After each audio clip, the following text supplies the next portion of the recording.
સંસદના 3 દિવસના વિશેષ સત્રમાં લોકસભામાં મહિલા અનામત બિલ સંબંધિત 3 બંધારણીય સુધારા બિલ પસાર કરવામાં કેન્દ્ર સરકાર નિષ્ફળ રહી।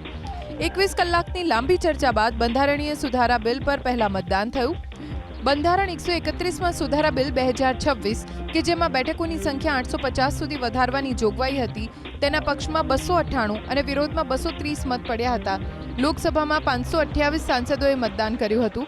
બિલ પસાર કરવા માટે 2/3 બહુમતી જરૂરી હતી।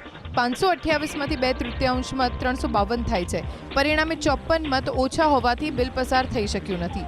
ત્યારબાદ સરકારે બાકીના બંધારણ બિલ 2026માં સીમાંકન સુધારો અને કેન્દ્ર શાસિત પ્રદેશો કાયદા સુધારા બિલ 2026 પર મતદાન કરવાનો ઇનકાર કર્યો। સંસદના 3 દિવસના વિશેષ સત્રમાં લોકસભામાં મહિલા અનામત બિલ સંબંધિત 3 બંધારણીય સુધારા બિલ પસાર કરવામાં કેન્દ્ર સરકાર નિષ્ફળ રહી। 21 કલાકની લાંબી ચર્ચા બાદ બંધારણીય સુધારા બિલ પર પહેલા મતદાન થયું।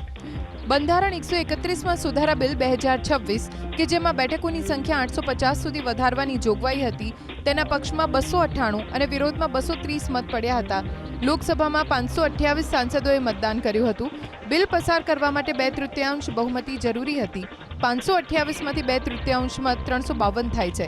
પરિણામે 54 મત ઓછા હોવાથી બિલ પસાર થઈ શક્યું નથી।